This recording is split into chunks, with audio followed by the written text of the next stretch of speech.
महाराज की, सब संतन की जय। जय श्री सीताराम।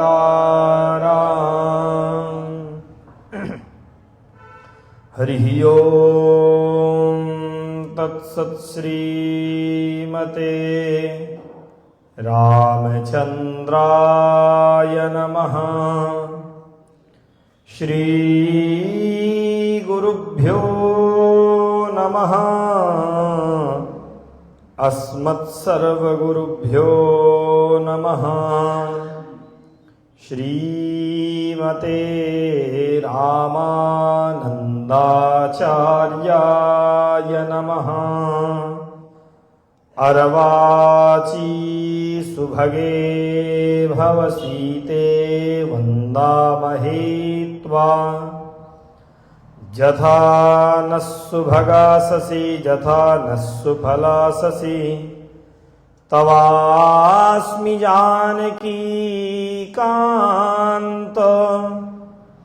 कायेन मनसा गिरा रामकान्ते तवैवास्मि।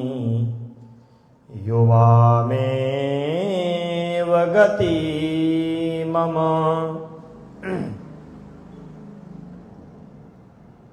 सीतानाथ समारम्भाम् श्रीरामानन्दार्य मध्यमाम्। अस्मदाचार्यपर्यन्ताम् वन्दे गुरुपरम्पराम्।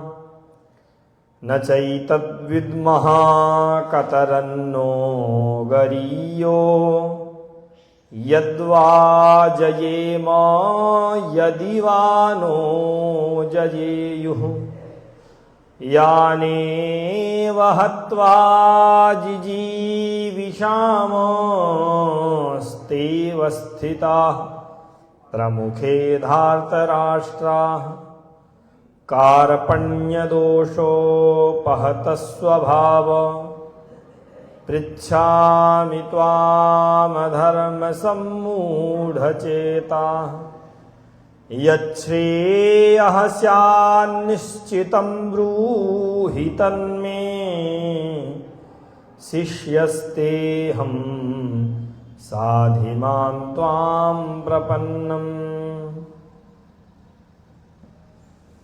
श्री सीतारामचंद्र भगवान की, अनंत बलवंत श्री हनुमान जी महाराज की, योगेश्वर कृष्णचंद्र भगवान की, श्रीमद्भगवद गीता की, महर्षि वेदव्यास जी महाराज की, समस्त पूर्वाचार्यों की, सब संतन की जय। जय श्री सीताराम।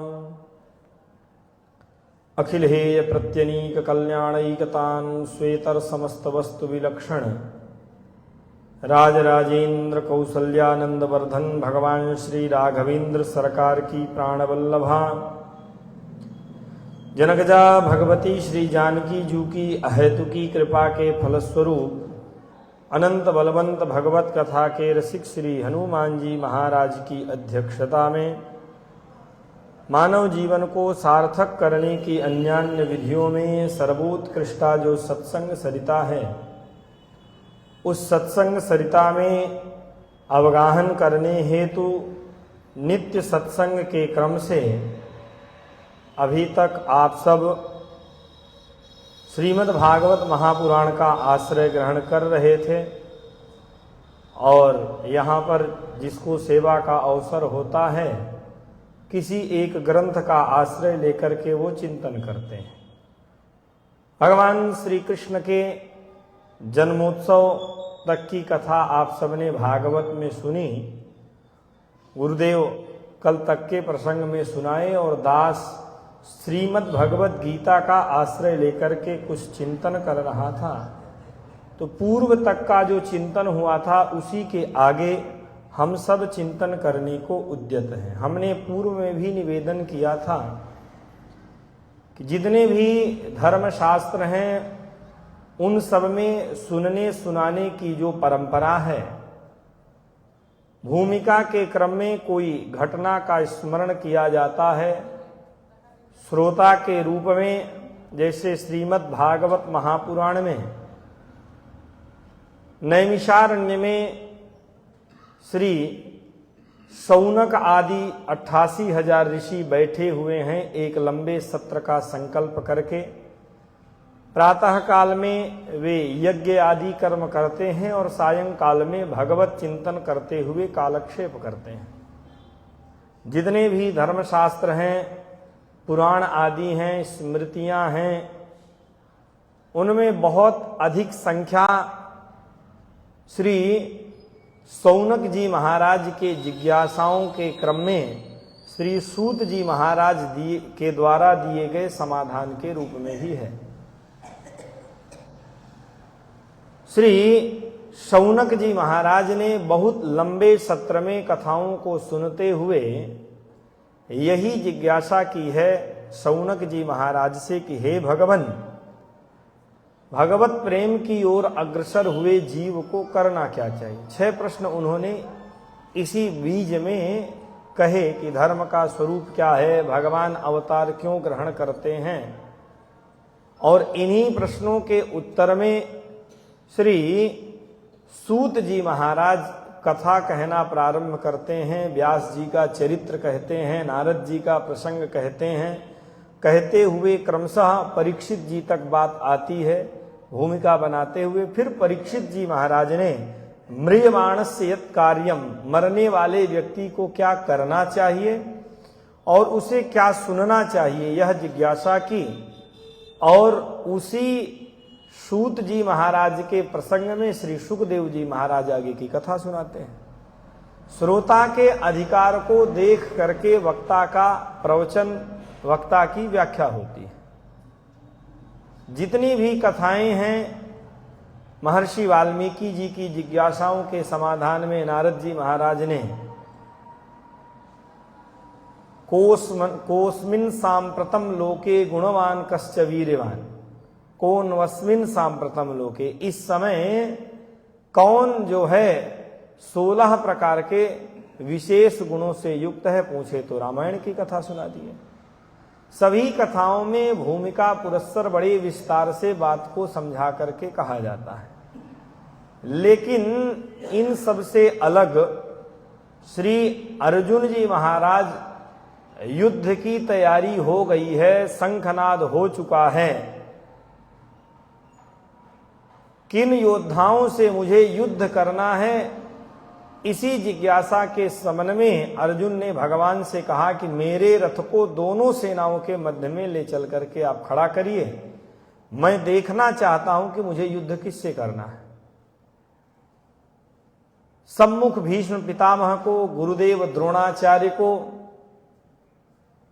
मामा को, आचार्य श्री कृपाचार्य जी को, इन सब को देखकर दूसरे पक्ष में अपने भाइयों को, पुत्रों को, सगे संबंधियों को देखें और उनका मोह जागृत हो गया। मोह सकल व्याधिन कर मूला, गोस्वामी जी महाराज ने कहा। प्रारंभ में ही गोस्वामी जी महाराज ने वंदना के क्रम में गुरुदेव की वंदना करते हुए, मैं गुरुदेव के चरण कमलों का वंदन करता हूं, क्यों कर रहे हैं, क्योंकि इससे मोह का समूल नाश हो जाएगा। इस प्रकार से गीता का जो उपदेश है, बिना भूमिका के, बिना योजना के जिस प्रकार की व्याकुलता अर्जुन की है, सीधे उसी प्रकार का उत्तर भगवान का है। भगवान से अर्जुन ने कहा कि मेरे रथ को दोनों सेनाओं के मध्य में ले चल करके खड़ा कर दो। भगवान ले जा करके खड़ा कर दिए। अर्जुन ने अपने संबंधियों को देखा, व्याकुल हो गए, भगवान के बिना पूछे ही कहने लगे कि हे पार्थ, हे केशव, अपने इन सगे संबंधियों को देख करके मेरे शरीर में कंपन होना प्रारंभ हो गया है, ये गांडीव मेरे हाथ से छूट रहा है, मैं युद्ध करने की स्थिति में नहीं हूं, मैं युद्ध नहीं करूंगा। भगवान ने दूसरे अध्याय के प्रारंभ में जब अर्जुन ने धनुष छोड़ दिया, अपना बैठ करके रोने लगे, तो भगवान ने कहा कि तुम्हें यह शोभा नहीं देता है, हे आर्य, तुम्हारा क्षत्रिय धर्म है, क्षात्र धर्म के अनुसार युद्ध के सम्मुख आने के बाद तुम्हें युद्ध का त्याग नहीं करना चाहिए, यह किसी भी प्रकार से उचित नहीं है। अर्जुन ने अपने पक्ष को पुनः रखा कि गुरून् हत्वा हि महानुभावान् श्रेयो भोक्तुम भैक्षमपि हलोके हत्वार्थ कामांस्तु गुरून् हैव भुंजीय भोगान् रुधिर प्रतिग्धान।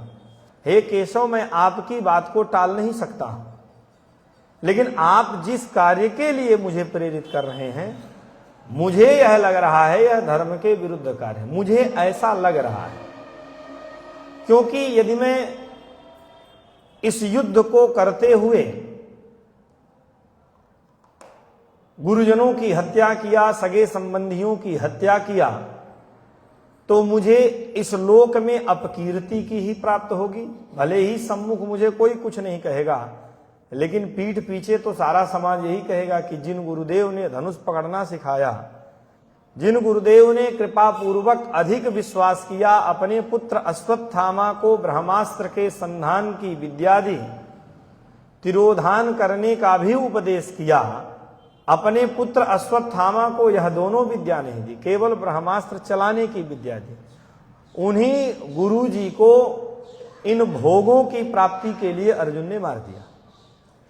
तो भले ही मुझे इस राज्य की प्राप्ति हो जाए, लेकिन मुझे यश तो मिलने वाला नहीं है। और धर्मशास्त्र जो उपदेश करते हैं कि इस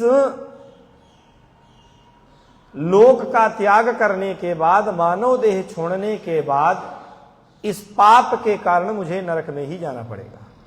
इसलिए आप कह रहे हैं कि युद्ध करो, मेरे बुद्धि में यह बात ठीक नहीं लग रही है। और दूसरी बात, अर्जुन ने कहा कि मुझे तो यह लग रहा है कि मैं भिक्षा मांग करके जीवन यापन कर लूंगा।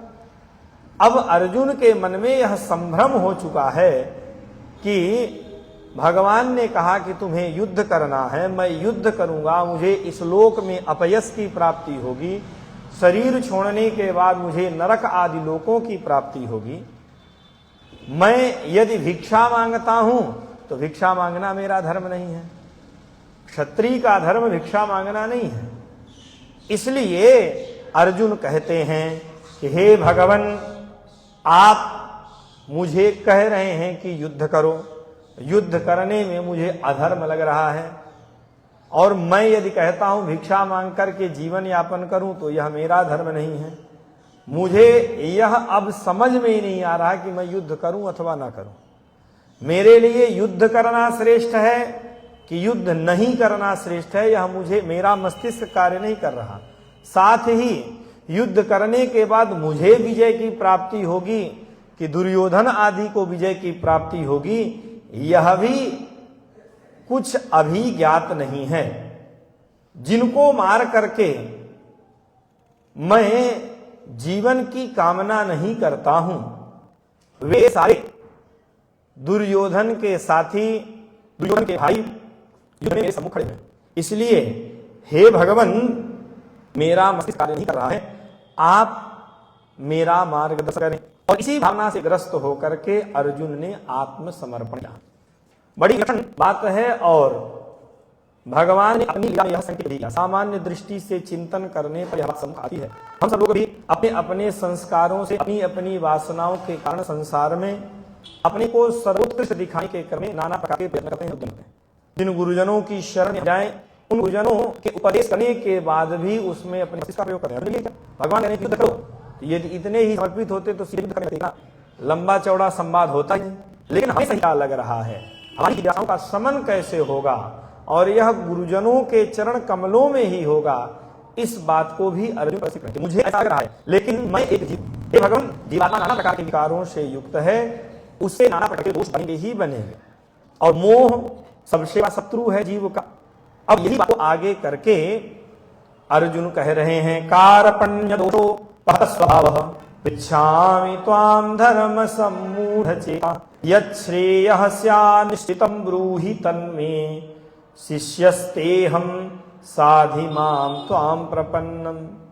हे भगवन, यह जो कृपणता, यह जो मोह, यह जो कायरता है, इस दोष के कारण, और इस कायरता का भी मूल केवल मोह है। अपने स्वजनों को देखकर हमने बारंबार पूर्व के सत्रों में भी यह बात कही कि जब शंखनाद हुआ, भीष्म पितामह ने शंख बजाया, शत्रु पक्ष के सभी लोगों ने शंख बजाया, तब भी अर्जुन को यह ज्ञात था कि मेरे संबंधी, मेरे पितामह सम्मुख खड़े हैं जिनसे मुझे युद्ध करना है। और अभी भी युद्ध करने का भाव केवल यह है कि हम अपने मान सम्मान को पुनः वापस प्राप्त करेंगे। अधर्म के लिए यदि युद्ध की भावना होती कि अधर्म किया जा रहा है दुर्योधन के द्वारा, तो सम्मुख देखने के बाद भी अधर्म का नाश करने के लिए युद्ध करते। लेकिन यह बात ऊपर की, मूल में बात थी कि हम अपने अधिकार त्याग नहीं करें, हम अपने सम्मान का नहीं करें। यदि दुर्योधन हमें 5 गांव भी देने को तैयार है, तो पहले भी भिक्षा मांगने का अभ्यास में वनवास में रहे। उसके पूर्व में भी लाटागृह जलाने का प्रयत्न किया गया, वहां से बच के निकले तो सब ब्राह्मण का ही वेश तो धारण करके रह रहे थे, ब्राह्मण के ही रूप में गए। तब मछली की आंख को लक्ष्य करके अर्जुन ने भेदन किया, भगवती द्रौपदी को लेकर गया। ये बड़ी सारी बातें थी, मूल में अधर्म ऐसी बात नहीं थी। मोह यह युद्ध के लिए प्रवृत्त करा, उनको सामने देख करके तब एक बात यह भी आई कि सामने सब लोग हैं, हमारा स्वागत करने के लिए आएंगे, हम हथियारों का प्रयोग करेंगे, हम अस्त्र शस्त्र का प्रयोग करेंगे, सामने वाले शांति से करेंगे, ये अस्त्र शस्त्र का प्रयोग करेंगे। और जब ये प्रयोग करेंगे तो हमारे पक्ष के भी जो लोग हमारे भाई हैं, 4 भाई हैं, उनके पुत्र हमारा पुत्र है, इनकी भी हानि हो सकती है। और यदि इनकी हानि हो रही है तो हमें युद्ध नहीं करना है। संसार भी यही करता है, यदि हमारा कहीं से अहित हो रहा है, हम उस कार्य को छोड़ने में एक क्षण लगाते और उसमें सामने होने वाली घटना में हम पूरा आडंबर धर्म का लगा देते हैं।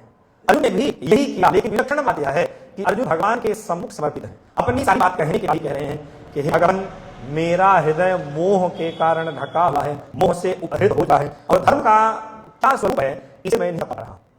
धर्म का कोई एक स्वरूप हो तो बताया भी जा सकता। व्यक्ति के अपने अपने अधिकार से धर्म की मर्यादा परिवर्तित होने लगती है। एक व्यक्ति के लिए वही धर्म है तो दूसरे व्यक्ति के लिए अधर्म हो जाता है।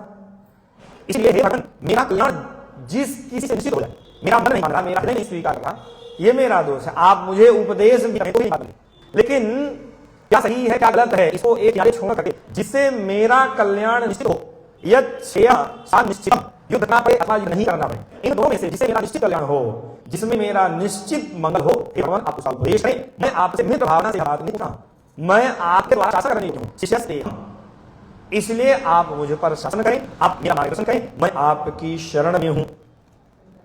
यहां पर आचार्यों ने सुंदर भाव दिए, यदि अर्जुन अपने मन में युद्ध से सर्वथा विमुख होना, युद्ध का त्याग करना ही मेरे लिए कल्याणदायक है, ऐसा निश्चय अर्जुन ने कर लिया।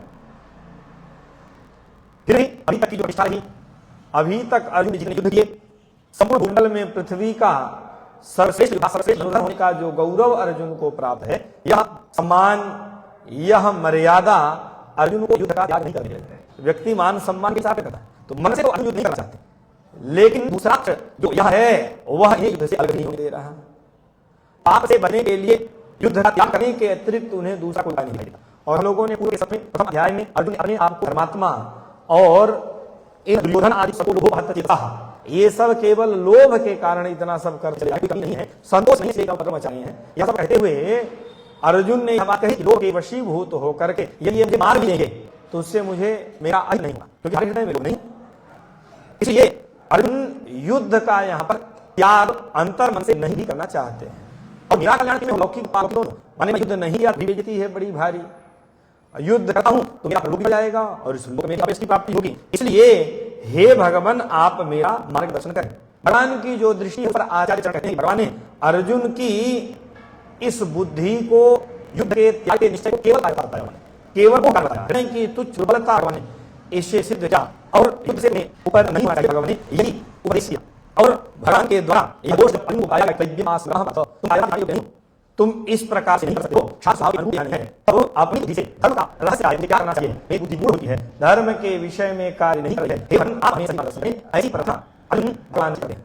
साथ ही तीसरे श्लोक में भगवान ने कही वो युद्ध, तो इससे अर्जुन को तो अर्जुन ने कहा कि मेरा कल्याण से वापस करने की आवश्यकता नहीं थी कि मेरा करूं, अर्जुन को संदेह नहीं होना चाहिए था, यदि अर्जुन को संदेह हो रहा है तो इस पर आचार्यों ने कहा, भगवान ने युद्ध में खड़े होने के लिए अर्जुन को बार बार कहा, किस दृष्टि से कहा? धर्म की दृष्टि से कहा, ईमानदारी समाज की दृष्टि से कहा कि मित्र हैं, अभी तक ये बंदे इतना कष्ट पाए हैं, बचपन से कष्ट पाए हैं, ये कष्ट करने के योग्य नहीं है, इन्हें सुख की प्राप्ति होनी चाहिए। इस दृष्टि से भगवान ने कहा, अर्जुन ये नहीं कर पा रहे हैं। भगवान का युद्ध में प्रकट करने का तात्पर्य है, अर्जुन को यह समझ में नहीं आ रहा है, इसलिए भगवान युद्ध करने के लिए एक बार पूर्व में कह चुके हैं, तो भी अर्जुन दोबारा पूछते हैं। ऐसा कुछ आचार्यों ने अपना भाव प्रकट किया है। एक बात और कुछ आचार्यों ने कहा, एक तरफ तो युद्ध में कुटुंब का नाश करना है, और उस कुटुंब के नाश के क्रम में अपने जिन्होंने इस वर्ष का रक्षण किया, ऐसे 20 पितामह खड़े हैं, गुरु खड़े हुए हैं, युद्ध करने के लिए छात्र धर्म बार बार प्रेरित कर रहा, और कुटुंबियों को देखकर, गुरुओं को देखकर बार बार रोक रहा है। तो दो बातों को लेकर अर्जुन धर्म संकट में पड़े और मुझे करना क्या चाहिए, यह बात उन्हें समझ में नहीं आ रही है। इसी बात को लेकर के अर्जुन ने आगे के श्लोक में यह बात स्पष्ट कही है, हे भगवन् नहीं प्रपश्यामि ममानुज्ञा यचोकम चोषणेन्द्रियाणाम अवापि भूमा वसत्नमिद्धं राज्यं सुराणां विचाधिपत्यम्। हे भगवान, इस संपूर्ण भूमंडल में, इस पृथ्वी में धन धान्य समृद्ध निष्कंटक राज्य, स्वर्ग में देवताओं का आधिपत्य ही दिया जाए, इस इतने सबको तान के एक पड़े में रख दिया जाए, और एक तरफ में मेरे सुख रखा जाए। तो इंद्रियों को सुख देने वाले ये सारे साधन, और दूसरे पक्ष में इन समस्त साधनों की प्राप्ति के लिए मुझे अपने कुटुंबियों का नाश करना पड़े, तो उसके भय से होने वाला शोक, अभी हमने किसी को मारा नहीं है, मारने से जो परिणाम होगा उसकी कल्पना में मुझे जो दुख हो रहा है, वह दुख इस लालच को जो है, वह दुख इस लालच के कारण जो है खत्म नहीं हो रहा है। इसलिए मेरी इच्छा हो ही नहीं रही है कि मैं इसमें युद्ध करूं। आपसे यदि मैं कहूं तो हे भगवन, ननु त्वद्रिते शोकापनोदनोपाय भूतम अन्यं न पश्यामि। हे भगवन, यह जो मेरा शोक है, यह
यह जो मेरा मोह है, इससे बचने का उपाय मुझे कहीं से नहीं दिख रहा है। नहीं प्रपश्यामि, मैं नहीं देख पा रहा हूं।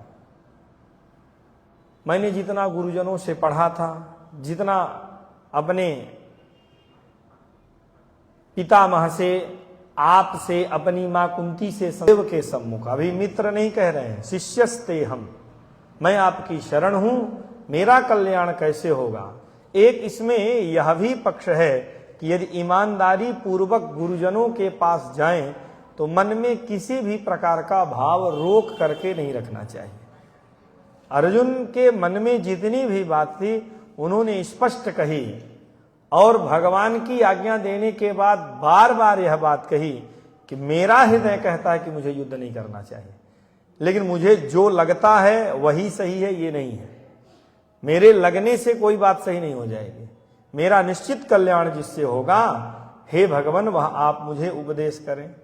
इतना कह करके अर्जुन शांत हो गए। शांत हो करके चुपचाप भगवान के सम्मुख हाथ जोड़ करके खड़े हो गए। एवं मुक्त्वा ऋषिकेशं गुडा केशः परंतप न योत्स इति गोविंदम उक्त्वा तूष्णीम बभूवः। यही बात जो है धृतराष्ट्र को संजय सुनाते हैं कि अर्जुन ने अपनी बात कही और भगवान के सम्मुख मैं युद्ध नहीं करूंगा, ऐसा अपना निर्णय दे दिया। निर्णय दे करके शांत होकर चुपचाप खड़े हो गए। यहां पर संजय ने भी जैसे अर्जुन के प्रति व्यंग्यात्मक बातें कही। डर करके अर्जुन ने युद्ध से भयभीत होकर के यह बात कही, ऐसा नहीं है। गुडाकेशः माने जिसने निद्रा पर विजय प्राप्त कर ली है।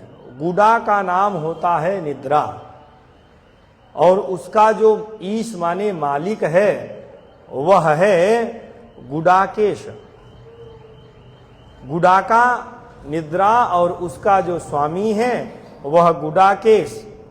शत्रुओं को ताप देने वाले, अपनी इंद्रियों को अपने वश में रखने वाले जितेंद्रिय अर्जुन ने भगवान के सम्मुख, और वे भगवान भी कैसे हैं,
संपूर्ण त्रैलोक्य का नियमन करने वाले जो भगवान हैं, अर्जुन ने अपनी साधना, उपासना, तपस्या से अपनी इंद्रियों को अपने नियंत्रण में कर रखा है और संपूर्ण जगत का नियंत्रण करने वाले भगवान हैं। उन भगवान के सम्मुख अर्जुन ने यह बात, क्योंकि महाभारत के क्रम में यदि आप देखेंगे तो यह संपूर्ण घटना घट गई है। जब भीष्म पितामह सरसैया पर गिर गए हैं, तब उसके बाद करुण क्रंदन करते हुए धृतराष्ट्र ने संजय से पूछा है कि हे संजय, युद्ध इस स्तर तक पहुंचा कैसे? पहले दिन से युद्ध प्रारंभ हो गया और संजय ने सुनाना प्रारंभ कर दिया कि ये घटना अभी चल रही है। ऐसा नहीं हुआ है। भीष्म पितामह गिर गए हैं सरसैया में।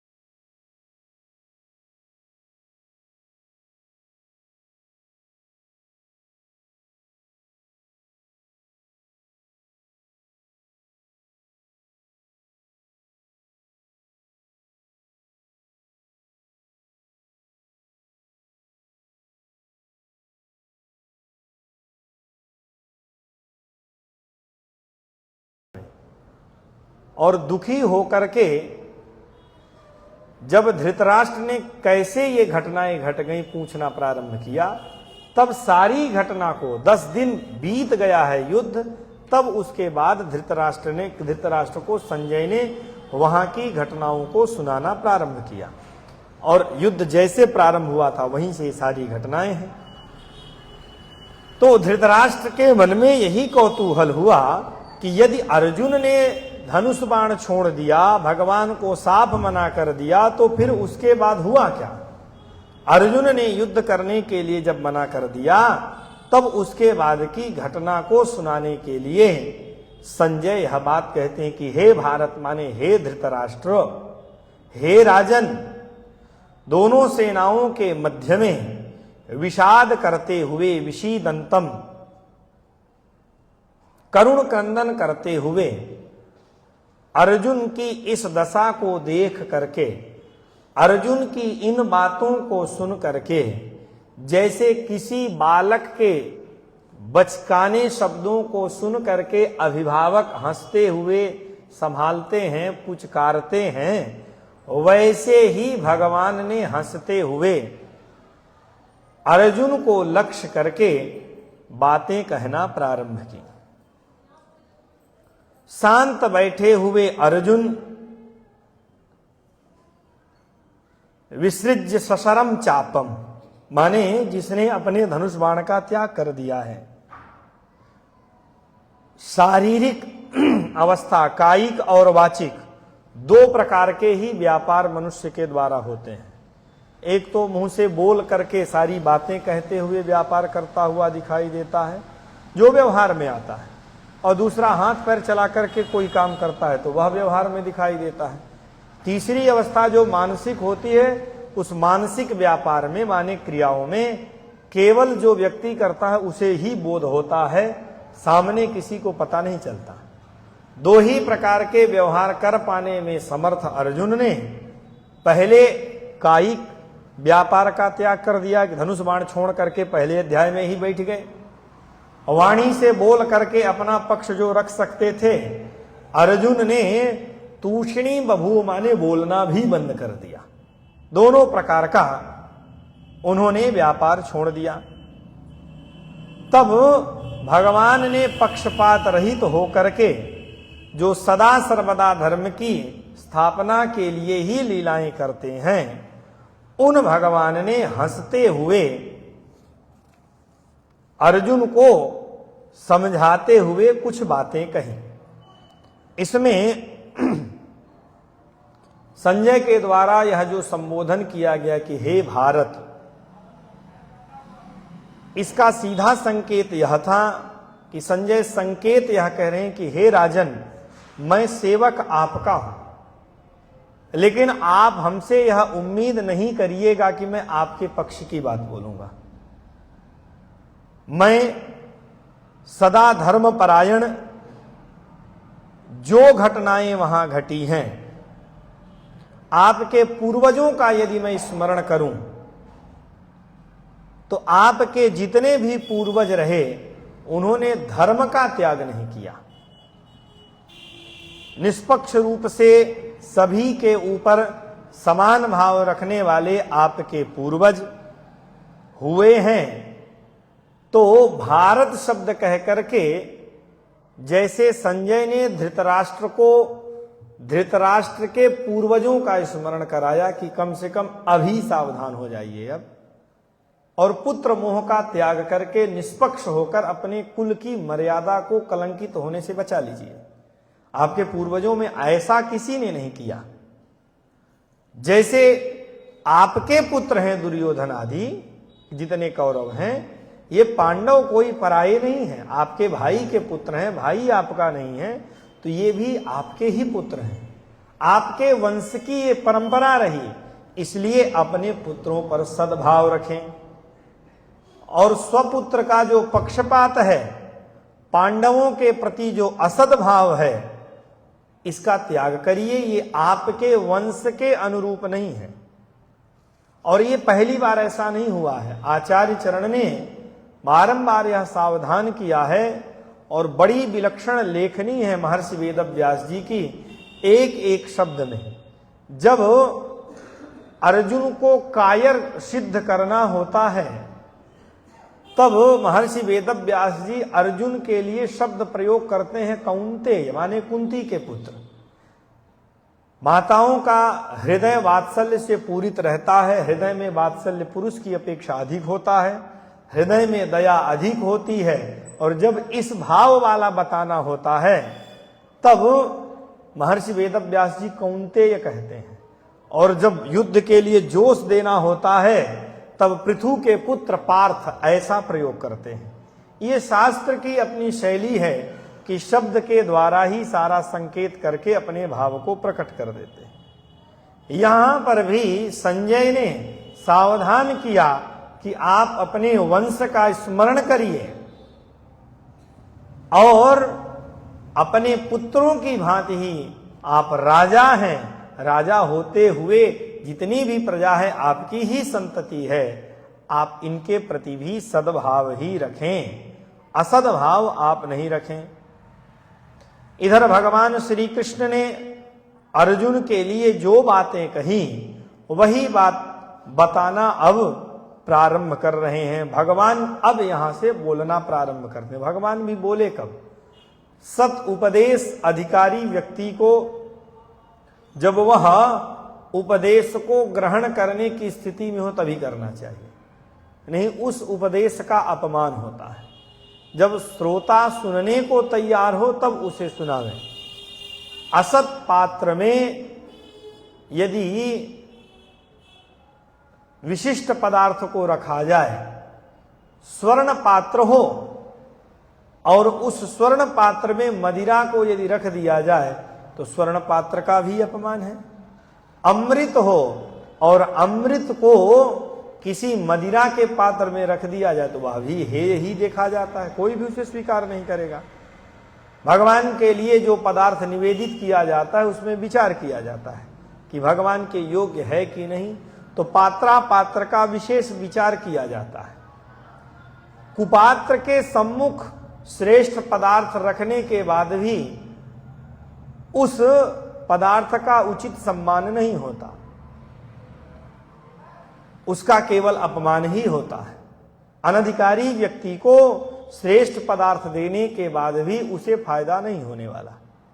उदाहरण के लिए आप देखें, शरद पूर्णिमा की रात्रि होती है, शास्त्र यह प्रमाणित करते हैं, हम सब की यह परंपरा है, हम स्वीकार करते हैं कि उस दिन अमृत वर्षा होती है।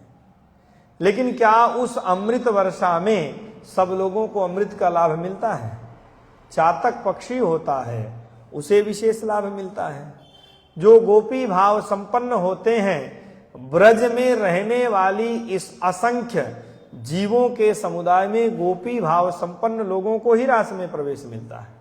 क्या बांसुरी जब भगवान ने बजाई थी तो जितनी गोपियां वहां पहुंची उनके लिए ही बजी थी, बाकी लोगों के लिए कान बंद हो गए थे क्या? ऐसा नहीं है। जिनके हृदय में भगवत प्रेम था, भगवत प्राप्ति की लालसा थी, वे लोग सुनते ही व्याकुल हो गए और बाकी लोग सुन करके वहीं से बैठे बैठे आनंदित होते रहे। इसलिए यह जो सत पात्र का चयन किए बिना यदि योग्य पदार्थ दिए जाएं तो उनका उचित सम्मान नहीं होता है। जब तक अर्जुन ने यह नहीं कहा कि शिष्यस्ते हम साधिमाम त्वाम प्रपन्नम नहीं प्रपश्यामि, मैं ऊंची ऊंची और बहुत बड़ी बड़ी बातें बोल लिया, मैंने धर्म का भी खूब बता दिया कि नहीं मैं धार्मिक हूं, मैं सही मार्ग में चल रहा हूं, ये मेरी अपनी भावना है, लेकिन मैं सही हूं ये मैं नहीं कह सकता। हे भगवान, आप मेरा सही मार्गदर्शन करें और वो मार्गदर्शन करें जिससे मेरा निश्चित कल्याण हो। यत् श्रेयः स्यात् निश्चितम, संदेह वाला नहीं करिएगा, क्योंकि मैं संदेहग्रस्त तो स्वयं हूं। मैं धर्म का उपदेश आपसे ज्यादा तो मैं ही कर रहा हूं। अभी तक के संपूर्ण प्रसंग में अर्जुन तो बोलते चले जा रहे हैं, भगवान बोले कहां है? भगवान ने कई बार बोले कि तुम कायरता का त्याग करो, भगवान बोले कहां? तो अर्जुन ने कहा कि तरीके से धर्म का कुछ मुझे भी ज्ञान है, भले ही पूरा पूरा ना हो, लेकिन किससे मेरा कल्याण होगा ये मुझे पता नहीं। तो मैं सही समझ रहा हूं, मैं गलत समझ रहा हूं, ये एक पक्ष है। और दूसरा पक्ष ये कि मेरा कल्याण कैसे होगा, जिस किसी भी विधा से मेरा निश्चित कल्याण हो, हे भगवान वह आप मुझे बतावें। भगवान ने कहना प्रारंभ किया, अशोच्यानन्वशोचस्त्वं प्रज्ञावादांश्च भाषसे गतासून गतासूंश्च नानुशोचन्ति पंडिताः। हे अर्जुन, तुमने यह जो शोक किया है, तुम जिस मोह के वशीभूत हो, वास्तव में यह शोक तुम्हें नहीं करना चाहिए। तुम इस मोह के योग्य नहीं हो। और दूसरी सबसे बड़ी बात हम लोगों के लिए भी संकेत है कि अपनी बात को सही प्रमाणित करने के लिए तुम पंडितों जैसी जो इतनी बड़ी बड़ी बातें कर रहे हो, तुम धर्म शास्त्र का जो उपदेश कर रहे हो कि ये धर्म है ये अधर्म है, ये शोभा नहीं देती। जिनके प्राण चले गए हैं उनके लिए और जिनके प्राण नहीं गए हैं उनके लिए भी जो पंडित होता है, वास्तविक पंडित, पंडित माने सद असद विषयनी बुद्धि, यथार्थ अयथार्थ विवेचिनी बुद्धि, क्या यथार्थ है क्या अयथार्थ है, क्या सही है क्या गलत है, क्या सत है क्या असत है, इसका विवेक रखने वाली जो बुद्धि हो उस बुद्धि को कहते हैं पंडा। और जो पंडा बुद्धि वाला हो उसी को कहा जाता है पंडित। तुमने बातें पंडितों वाले की, लेकिन तुम्हारा जो यह व्यवहार है ये पंडितों वाला नहीं है। जो मर गए हैं उनके लिए शोक करना ये कोई बुद्धिमानी नहीं। जो मरने वाले हैं उनके लिए भी शोक करना क्यों? जो उत्पन्न हुआ है उसे मरना ही मरना है, तो जो मर गया तो कोई गलत तो हुआ नहीं। अथवा ये मर जाएंगे इस बात को लेकर के तुम शोक मग्न हो, तो यदि पैदा हुए तो मरना भी इनको निश्चित ही है। अब इनके लिए तुम शोक कर रहे हो, ये बुद्धिमानी नहीं है। तुम्हें इस प्रकार से नहीं करना चाहिए। आचार्य चरण यही बात कह रहे हैं कि चित अचित विशिष्ट परमात्मक ज्ञान होने से शोक निवृत्ति होती है और सर्वेश्वर श्री सीताराम श्री राधा कृष्ण का कैंकर्य स्वरूप परमानंद हम सबको प्राप्त होता है। और यही आनंद की प्राप्ति ही समस्त प्रकार के शोकों से मुक्त करने वाली है। तो तुम यदि इसकी प्राप्ति नहीं होने पर शोक करते तो तुम शोक करने योग्य थे। तुमने तो इस विषय का कहीं पर एक बार भी चिंतन नहीं किया। संसार का स्वरूप क्या है यह बोध मुझे नहीं हो पा रहा, इसलिए मैं दुखी हूं। भगवान का स्वरूप क्या है इसका ज्ञान मुझे नहीं हो पा रहा इसलिए मैं दुखी हूं, ये भी समझ में आता, शोक करते तो ठीक था। आत्मस्वरूप का, अपने स्वरूप का बोध नहीं हो रहा है, यह भी कहते तो एक बार समझ में आ जाता।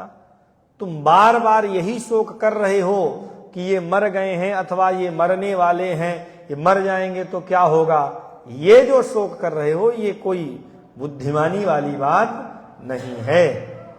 जीव को परमानंद की प्राप्ति केवल मोक्ष में है, मोक्ष के अतिरिक्त कहीं भी उसे आनंद की प्राप्ति हो नहीं सकती है।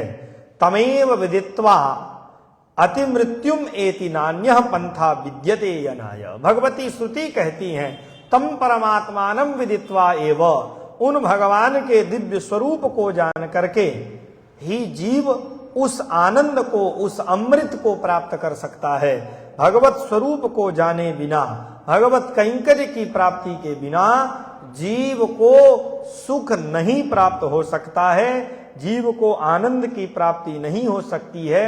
न अन्यः पंथा, भगवत प्रेम की प्राप्ति के अतिरिक्त आनंद का दूसरा कोई भी मार्ग नहीं है।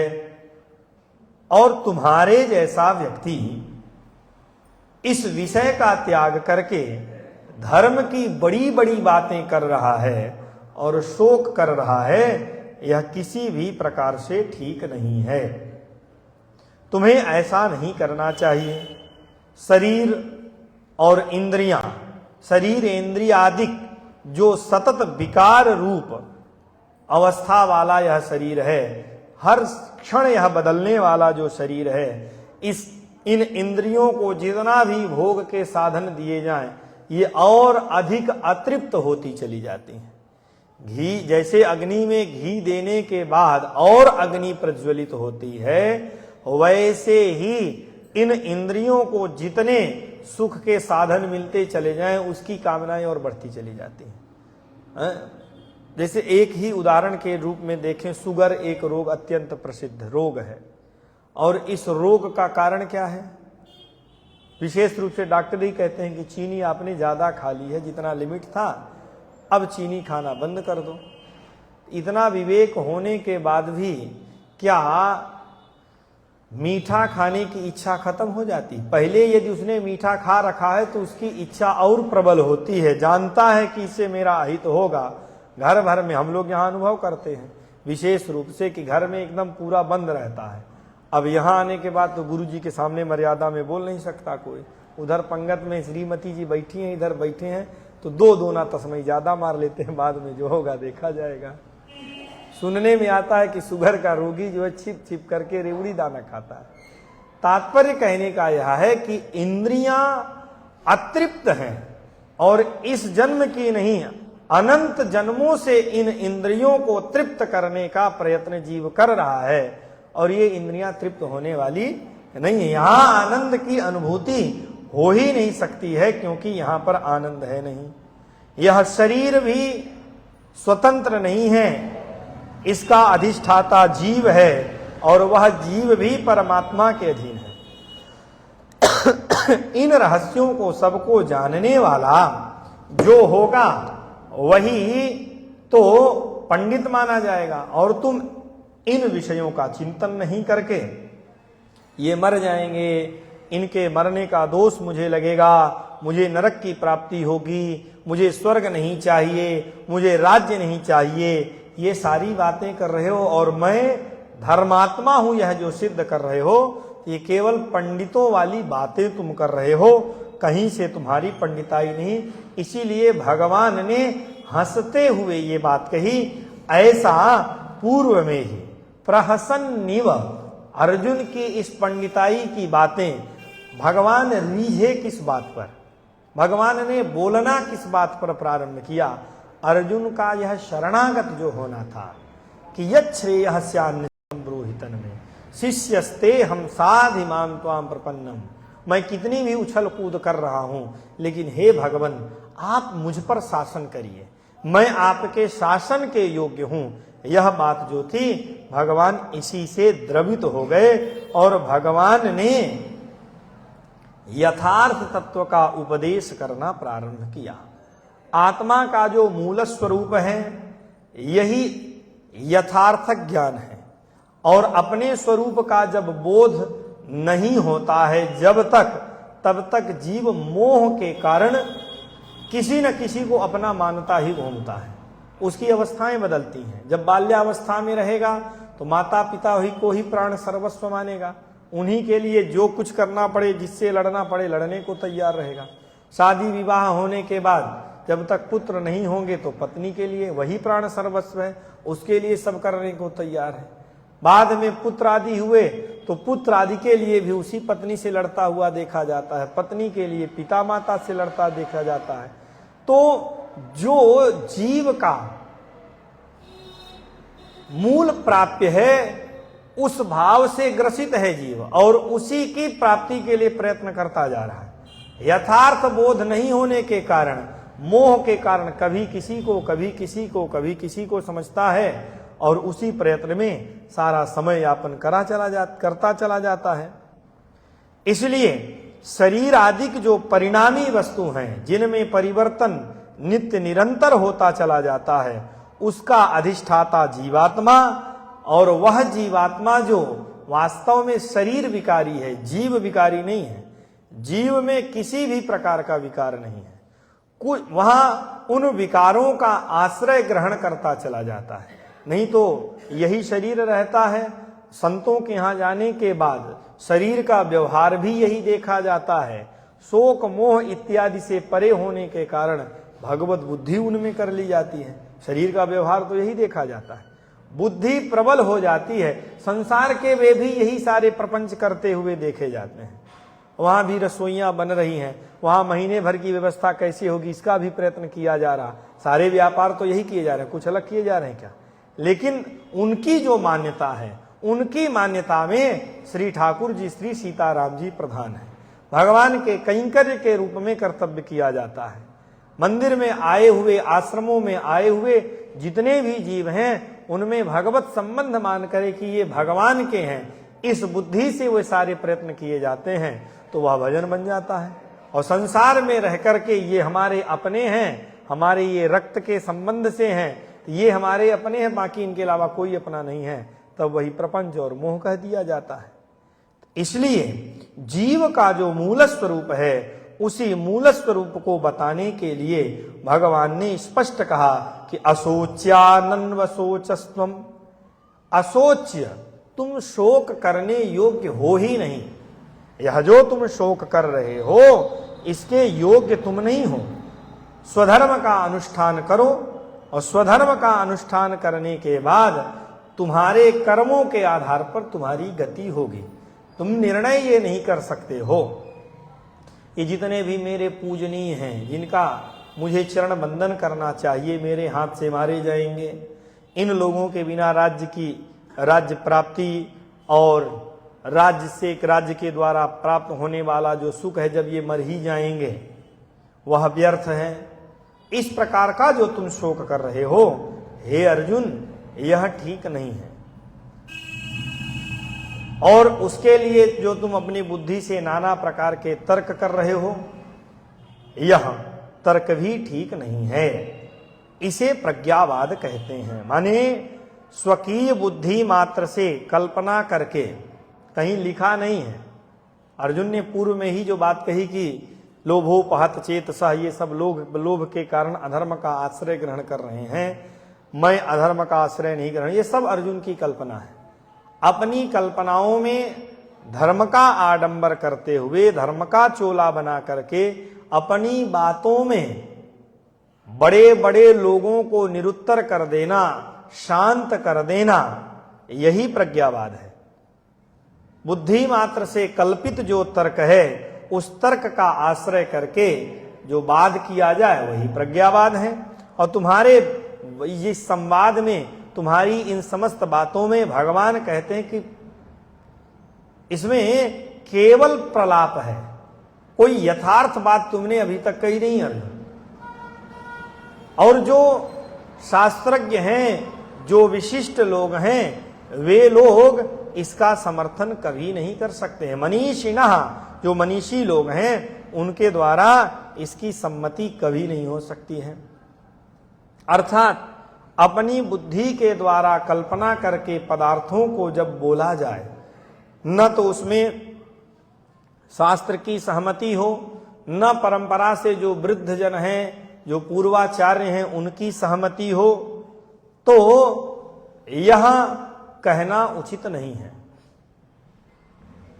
वर्तमान समय में इन सारी चीजों का विशेष रूप से बोलबाला आप सब लोगों को देखने के लिए मिल जाएगा कि शास्त्र में कहाँ लिखा है, नहीं लिखा है, उसका निर्णय विशेष रूप से करते चले जाते हैं। पंडित लोग अर्थात यथार्थ का जो विवेक करने वाले लोग हैं, जो विवेकशील लोग हैं, वे लोग कभी भी उन बातों को नहीं कहते जिनका शास्त्रों में समर्थन ना हो अथवा जिनको पूर्वाचार्यों ने कभी नहीं कहा हो। अपने मन से बातें कहते ही नहीं है। कौन लोग? जो पंडित लोग होते हैं।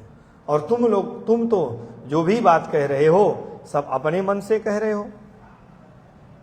इस प्रकार से जो प्राज्ञ लोग हैं, जो विवेकी लोग हैं, उन विवेकी लोगों के द्वारा ऐसी बातें कही नहीं जाती हैं।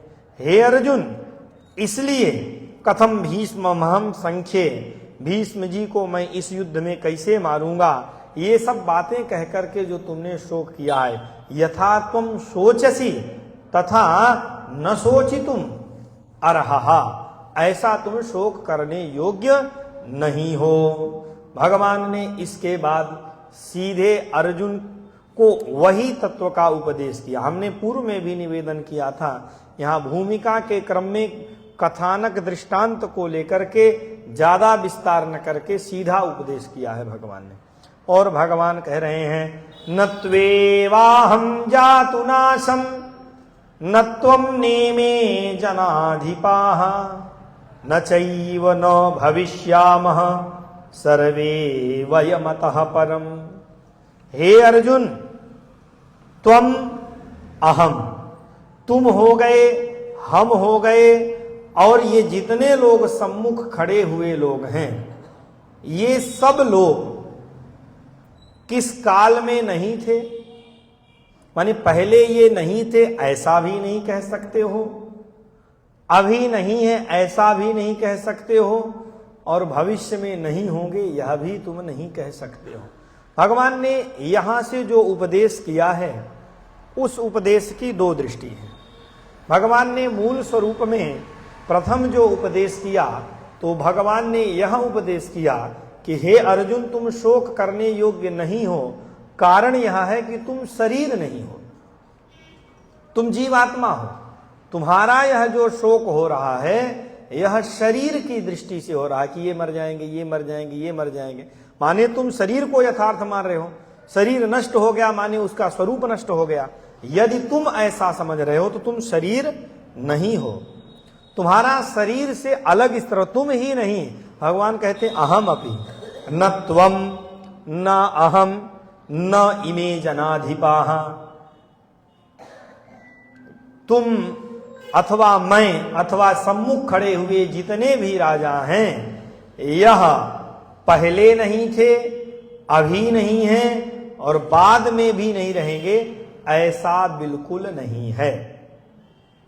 शोक की निवृत्ति माने शोक से मुक्ति और भगवत धाम की प्राप्ति माने साकेत आदि लोकों की प्राप्ति, यही मोक्ष का स्वरूप है। और इसी स्वरूप का निरूपण सीधे साफ साफ पद्धति में गीता में भगवान के द्वारा किया गया। मोक्षाभिधायके अस्मिन् गीता शास्त्रे परम पुरुषार्थ तयोपेय स्वरूपम तद उपाय भूत उपासनादि कारणम आत्मानं च स्वरूपम।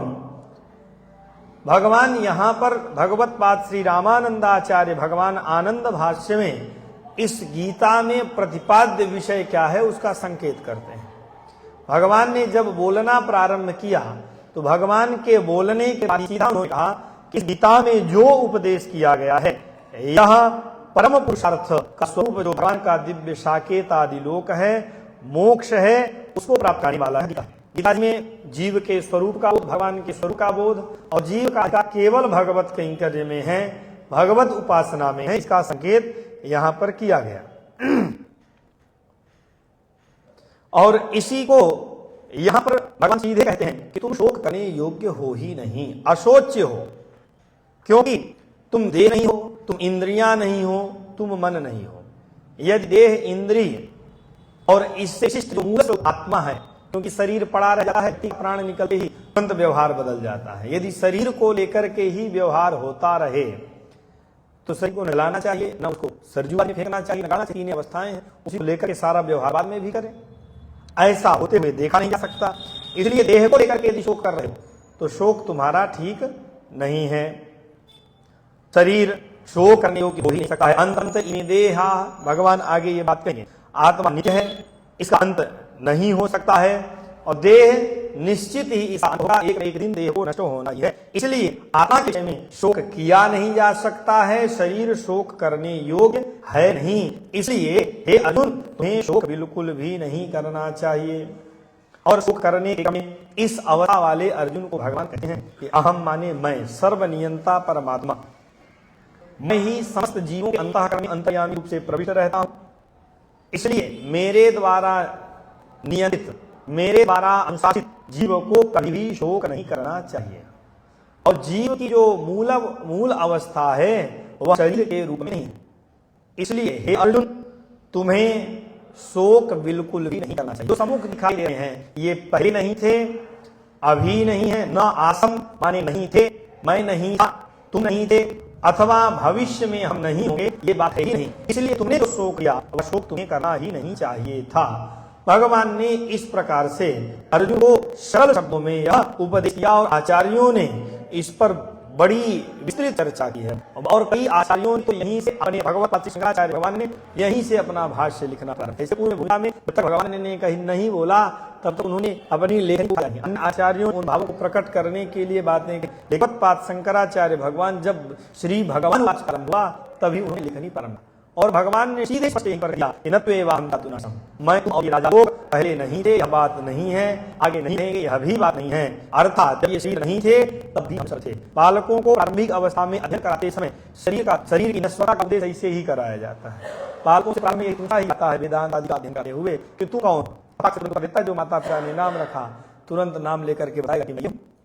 फिर उससे पूछा जाता है कि तुम ये कब से हो, तो बताता कि जब से हूं, जब से जानने लायक हूं, तब से यही हूं। तब बताते हैं कि भाती परंपरा में 16 संस्कार कहे गए, जिनमें एक संस्कार होता है नामकरण, और यह नामकरण जो है 12वें दिन होता है। द्वादशी नामकरण खुद बड़ी आतुरता से जब जिज्ञासु विद्यार्थी सुनता है फिर पूछा जाता है कि 12वें दिन तुम्हारा नामकरण हुआ तो 12वें दिन से तुम्हारा यह नाम जन्म, तो तुम्हारा 12 दिन से क्या नाम था, प्रशांत हो जाता है।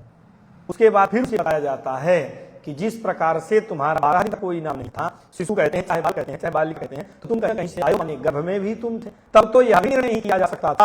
आजकल मशीनों को छोड़ दें कि बालक बालिका कुछ तो पेट में है और लड़का की लड़की बताया नहीं जा सकता। तो जैसे वहां इतने स्वरूप का बोध नहीं था कि लड़का की लड़की है और जन्म के 12 दिन तक नाम नहीं, ये सब आरोप व्यवहार है। तुम्हारा मूल स्वरूप है, तुम जीव हो, और इस जन्म के पूर्व में तुम्हारी अवस्था थी, अलग अलग शरीर थे, तो इसलिए हम पहले नहीं थे, हम बात कहा नहीं जा सकता है। शरीर बदला जा रहा, शरीर नाशवान है, हम सब विनाशी हैं। ये शरीर पहले नहीं थे, आगे नहीं रहेंगे, इस शरीर की अनित्यता सिद्ध हुई। जिस शरीर को लेकर के तुम रहे थे कि मार देंगे, मर जाएंगे, हम मार देंगे, ये मर जाएंगे, तुम्हें बताओ तुम बुद्धिमान हो, तुम कौन होते हो? तो पहले से ही नाशवान शरीर है।